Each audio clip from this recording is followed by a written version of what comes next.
Assalamualaikum warahmatullahi wabarakatuh.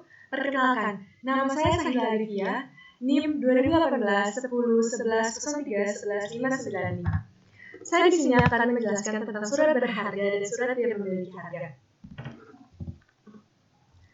Surat berharga atau commercial paper negotiable instrument merupakan salah satu dokumen yang memiliki nilai uang yang diakui dan dilindungi oleh hukum untuk kepentingan transaksi perdagangan, pembayaran, penagihan, atau sejenis lainnya. Surat berharga sering digunakan sebagai alat bayar dalam transaksi modern, khususnya di kalangan para pengusaha. Banyak pengusaha yang menggunakan surat berharga sebagai alat transaksi perdagangan karena dianggap sebagai lebih aman, praktis, dan memiliki gengsi prestasi tersendiri. Selain untuk mempermudah kegiatan transaksi, fungsi utama dari sebuah surat berharga adalah sebagai surat legitimasi, karena surat berharga tersebut adalah panduan bagi si pemegang surat yang dianggap sebagai pihak yang dapat melakukan atau memiliki hak tertentu. Secara yuridis, surat berharga mempunyai fungsi sebagai berikut. 1. Sebagai alat pembayaran atau alat tukar. 2. Sebagai alat pemindahan hak tagih karena dapat diperjualbelikan. 3. Sebagai surat legitimasi atau surat bukti hak tagih. Dalam bab 6 dan 7 KUHD, fungsi surat berharga secara umum dibedakan dalam 3. Surat sanggup membayar atau janji untuk membayar, surat perintah membayar, dan terakhir, surat pembebasan utang. Surat sanggup membayar adalah janji. Dalam surat ini, penanda tangan berjanji untuk menyanggupi dan membayar sejumlah uang kepada pemegang atau orang yang menggantikannya, termasuk contohnya adalah sebagai surat sanggup. Kedua, surat perintah membayar. Surat perintah membayar. Dalam surat ini, penerbit memerintahkan kepada tertarik untuk membayar sejumlah uang kepada pemegang atau penggantinya, termasuk contohnya itu surat wesel dan cek. Ketiga, surat pembebasan utang. Surat pembebasan utang. Dalam surat ini, penerbit memberi perintah kepada pihak yang menunjukkan dan menyerahkan surat ini. Contoh itu seperti kwitansi atas tunjuk. Ciri-ciri surat berharga. Secara umum, surat berharga mempunyai kesamaan dalam karakteristik dan persyaratannya. Berikut ini adalah ciri-ciri dan syarat surat berharga. Surat berharga berbentuk dokumen tertulis. Surat berharga harus memiliki nama. Terdapat beberapa tanda tangan dari pihak terkait. Surat berharga merupakan perintah atau janji tanpa syarat. Di dalam surat berharga terdapat akte perintah atau janji membayar. Keenam, di dalam surat berharga terdapat nama orang yang membayar. Dan terakhir, terdapat keterangan waktu pembayaran yang harus dilakukan. Pihak yang terlibat dalam penerbitan surat berharga. Pihak-pihak yang terlibat dalam penerbitan surat berharga pada umumnya yaitu ada 3. Penerbit sebagai debitur, pemegang pertama atau pembawa sebagai kreditur, dan yang ketiga adalah tersangkut. Penerbit atau sebagai debitur, penerbit dari sebuah surat berharga merupakan pihak yang mempunyai kewajiban atau debitur untuk membayar sejumlah uang kepada pihak lain atau kreditur. Pemegang pertama atau pembawa sebagai kreditur dari surat berharga merupakan pihak yang menerima pembayaran dari debitur atau penerbit. Dalam hal ini, kedudukan pemegang atau pembawa tersebut disebut kreditur. Tersangkut merupakan pihak yang melaksanakan perintah dari penerbit untuk melakukan pembayaran kepada pemegang. Ini adalah jenis-jenis surat berharga. Ada surat wesel, sanggup, cek, kwitansi, saham. Dan dari jenis itu ada surat berharga di luar KUHD. Contohnya seperti biliet, giro, dan travel check.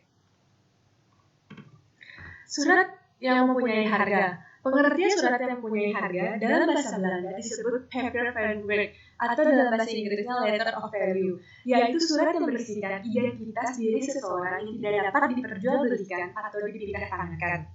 Fungsi surat yang mempunyai harga sebagai alat bukti diri bagi pemegang bahwa dia adalah orang yang berhak atas apa yang disebutkan atau menikmati hak yang disebutkan di dalam surat itu. Ini adalah contoh-contoh surat yang mempunyai harga. Ijazah, piagam, sertifikat, lamaran kerja, surat kuasa, dan karcis. Surat berharga dan surat yang memiliki harga memiliki beberapa perbedaan, yaitu surat berharga. Surat berharga diterbitkan sebagai alat pembayaran dari perikatan dasarnya. Surat berharga sangat mudah untuk dipindah alihkan atau dipindah tangankan. Ketiga, surat berharga merupakan surat legitimasi atau surat bukti hak tagih bagi yang memegangnya. Keempat, adapun bentuk surat berharga tersebut ditentukan oleh peraturan tertentu seperti Kitab Undang-Undang Hukum Dagang, Keputusan Presiden, Keputusan Menteri, dan Keputusan Bank Indonesia. Sedangkan surat yang memiliki harga adalah surat yang melekat pada suatu hak, surat yang memiliki harga sukar untuk dialihkan atau dipindah tangankan, dan surat yang memiliki harga bukan merupakan surat atas pengganti. Saya akan menjelaskan lagi tentang surat wesel. Surat wesel adalah surat berharga yang memuat kata wesel di dalamnya, diberikan tanggal dan ditandatangani di suatu tempat dalam mana si penerbit memberi perintah tanpa syarat kepada tersangkut untuk pada hari H membayar sejumlah uang kepada orang penerima yang ditunjuk oleh penerbit atau penggantinya di suatu tempat tertentu. Surat sanggup atau proms atau promissory notes dalam undang-undang tidak terdapat definisi proms. Namun dari sifatnya proms dapat digolongkan ke dalam surat tagihan hutang. Dasar hukum surat sanggup adalah dalam pasal 174 sampai dengan pasal 177 KUHD. Surat sanggup adalah surat yang berharga yang memuat kata aksep atau proms dalam penerbit menyanggupi untuk membayar sejumlah yang kepada orang yang disebut sebagai surat sanggup itu atau penggantinya atau pembawanya pada hari-hari bayar. Cek adalah surat berharga yang memuat kata cek atau cek dalam mana penerbitnya memerintahkan kepada bank tertentu untuk membayar sejumlah uang kepada orang yang namanya disebut dalam cek. Penggantinya, pembawanya pada saat ditunjukkan. Dalam pasal 178 KUHD ditentukan syarat-syarat yang harus dipenuhi bagi suatu cek, dan kalau salah satu syarat dalam pasal tersebut tidak dipenuhi, maka kertas itu tidak dapat diperlakukan sebagai cek lagi. Kwitansi atas tunjuk yang dikemukakan oleh Mr. Charles Zevenberg yang dikutip oleh Emi Pangaribuan adalah suatu surat yang ditanggali diterbitkan oleh penandatangan terhadap orang lain untuk suatu pembayaran sejumlah uang yang ditentukan di dalamnya kepada penunjuk atas tunjuk pada waktu yang diperlihatkan. Saham diatur dalam pasal 40 KUHD dengan kata-kata modal perseroan dibagi atas saham-saham atau zero atas nama atau blanko. Pemegang saham atau zero tidak bertanggung jawab lebih daripada jumlah penuh saham-saham itu. Saham dapat didefinisikan tanda penyertaan atau kepemilikan seseorang atau badan dalam suatu perusahaan atau perseroan terbatas. Wujud saham adalah selembar kertas yang menerangkan bahwa pemilik kertas tersebut adalah pemilik perusahaan yang menerbitkan surat berharga tersebut. Porsi kepemilikan ditentukan oleh seberapa besar penyertaan yang ditanamkan di perusahaan tersebut.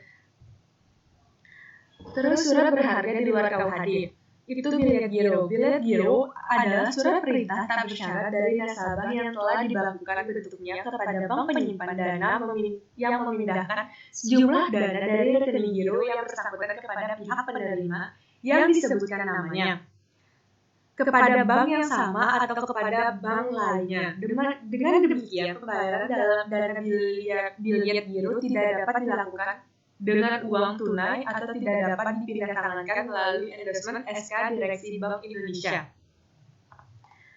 Travel check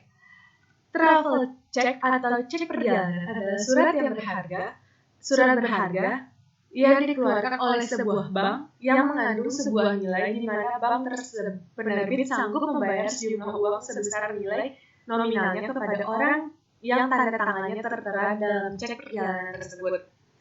Sekian penjelasan dari saya. Bila ada salah, nanti dibantu. Assalamualaikum warahmatullahi wabarakatuh.